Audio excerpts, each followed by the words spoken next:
ফের ভোগান্তির শিকার পথ চলতি মানুষ। রেলগেট ভেঙে বিপত্তি। হাওড়া বর্ধমান কর্ডলাইন শাখার মশাগ্রাম রেলগেট ভেঙে বিপত্তি বলে জানা যায়। আজ সকালে গেট তোলার সময় গাড়ির ধাক্কায় আঘাত লাগে গেটে। এরপরই দুপুরবেলা গেটটি ভেঙে যায়, যার ফলে মেমারি চকদিঘি রোডে দীর্ঘক্ষণ যানজটের শিকার হন সাধারণ মানুষ।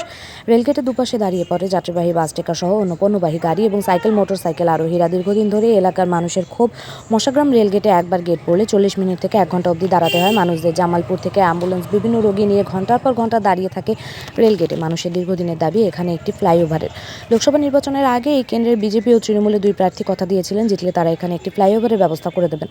বর্ধমান পূর্ব লোকসভা কেন্দ্রে তৃণমূল কংগ্রেসের মনোনীত প্রার্থী শর্মিলা সরকার বিপুল ভোটে এই কেন্দ্রে জয়লাভ করেন, কিন্তু এখনো পর্যন্ত কী কারণে এখানে ফ্লাইওভারের কোনো ব্যবস্থা হলো না সেটা অজানা থেকে গেল। বারংবারই এই রেলগেটের সমস্যা হয়। আগামী দিনে বাঁকুড়া হাওড়া ভায়া মশাগ্রাম রেললাইন সংযুক্তিকরণ হয়ে যাওয়ার পর ট্রেন চলাচল শুরু হলে যদি রেলগেটে ফ্লাইওভার না হয় তাহলে দীর্ঘক্ষণ রেলগেট পড়ে থাকার কারণে সমস্যা হতে পারে বলে ধারণা করছেন এলাকার মানুষজন।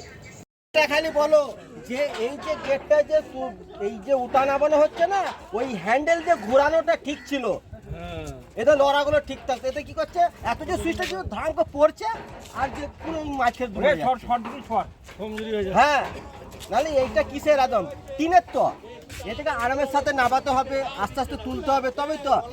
দিন অন্তরে আমাদের গেট খারাপ হচ্ছে। আমরা কি মানে চোরের দায় ধরা পড়েছি নাকি? আমরা ডেলি 4 বার করে 6 বার করে আমাদেরকে যেতে হয়, তার মধ্যে রুগী আছে সমস্ত, এই অপেক্ষা করে। তা কতক্ষণ ধরে দাঁড়াতে হয় এখানে 1 ঘন্টা 1.5 ঘন্টা মিনিমাম তো 40-45 মিনিট দাঁড়াতে হয়।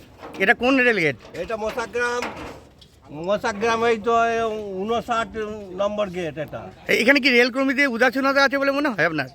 সে তো আছি, না থাকলে কি এগুলো হচ্ছে না? সব অন্য জায়গায় ওভারব্রিজ হয়ে যাচ্ছে, আমাদের কেন এখানেতে স্যাংশন হয়ে যাওয়ার সত্ত্বেও কেন হচ্ছে না? আমাদের দীর্ঘদিন ধরে আমরা কি পথচারীরা, আমরা কি ট্যাক্স দিই না? না আমাদের সময়ের দাম নেই? কি দাবি রাখছেন? দাবি রাখছি যে ইমিডিয়েট যাতে আমাদের ডিএম ফিএম ধরে যাতে তাড়াতাড়ি ব্যবস্থা হয়, ওভারব্রিজটা যাতে তাড়াতাড়ি হয়।